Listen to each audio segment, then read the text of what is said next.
রমজান এবং ঈদ স্পেশাল আজকে তৈরি করে দেখাবো ক্যারামেল পুডিং। মাত্র 1 কাপ দুধ আর 3টি ডিম দিয়ে আজকের এই ক্যারামেল পুডিংটি তৈরি করে দেখাবো।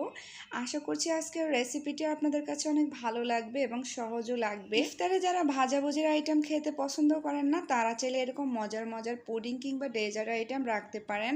আশা করছি আপনাদের কাছে অনেক ভালো লাগবে। পুডিং তৈরির জন্য প্রথমেই ক্যারামেল তৈরি করে নিতে হবে, আর এখানে আমি 1/3 কাপ পরিমাণ চিনি দিয়ে ক্যারামেল তৈরি করে নিচ্ছি।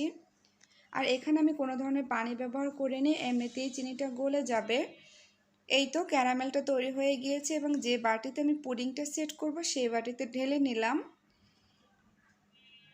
এবার আমি প্যানের ভিতরে সামান্য পরিমাণ পানি অ্যাড করে দিয়েছি। এখানে 2 কাপ পরিমাণ হবে, আর 1 কাপ পরিমাণ গুঁড়ো দুধ দিয়ে ভালোভাবে দুধটাকে জাল করে নিয়েছি।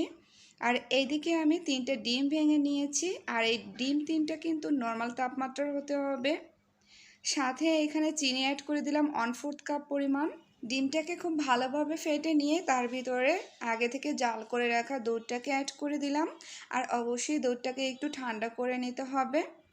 এরপরে সুন্দর একটা ফ্লেভারের জন্য বা ডিমের স্মেলটাকে দূর করার জন্য সামান্য পরিমাণ এলাচের গুঁড়ো ইউজ করেছি। আপনারা চাইলে এখানে ভ্যানিলা এসেন্সটাও ইউজ করতে পারেন, কারণ অনেকেই কিন্তু ডিমের এই গন্ধটা সহ্য করতে পারে না। সেক্ষেত্রে সামান্য এলাচ গুঁড়ো দিলে কিন্তু কোনো ধরনের বাজে স্মেল আসবে না।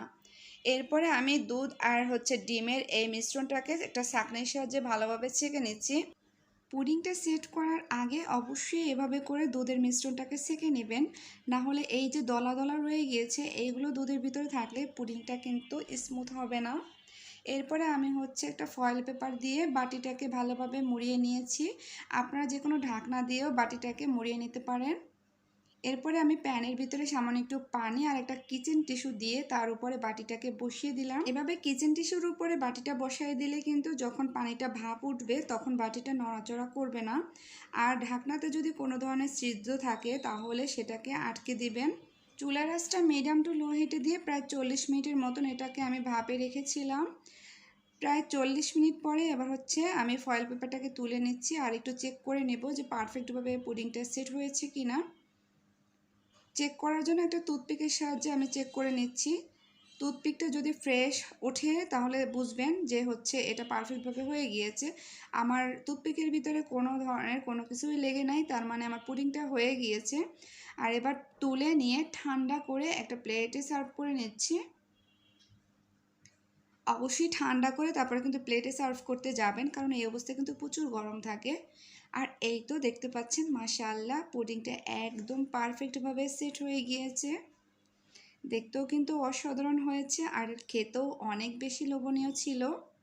মাত্র 3টি ডিম আর 1 কাপ দুধ দিয়ে কিন্তু আপনারা খুব সহজেই এই ইফতারে বা এই রমজানে খুব সহজেই এরকম মজার পুডিং তৈরি করে নিতে পারেন। আমি আপনাদেরকে একটু কেটেও দেখাচ্ছি এটা কতটা সফট হয়েছে ভিতর থেকে।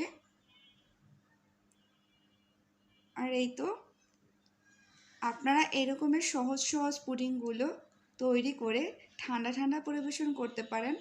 আশা করছি এই রমজানে দিল প্রাণ সব ঠান্ডা হয়ে যাবে এরকম মজার একটা আইটেম থাকলে ইফতারে। আমার চ্যানেলে কিন্তু আরও বিভিন্ন ধরনের পুডিংয়ের রেসিপি রয়েছে, চাইলে আপনারা সেই রেসিপিগুলো দেখে নিতে পারেন। আমার রেসিপিগুলো আপনাদের কাছে কেমন লাগে অবশ্যই কমেন্টস করে জানাবেন। ভালো লাগলে লাইক করবেন, ভিডিওটি সবার সাথে শেয়ার করে দিবেন। এরকম মজার মজার রেসিপি পেতে প্লিজ পেজটি ফলো করে রাখবেন। চ্যানেল থেকে দেখলে চ্যানেলটি সাবস্ক্রাইব করবেন। আল্লাহ হাফেজ।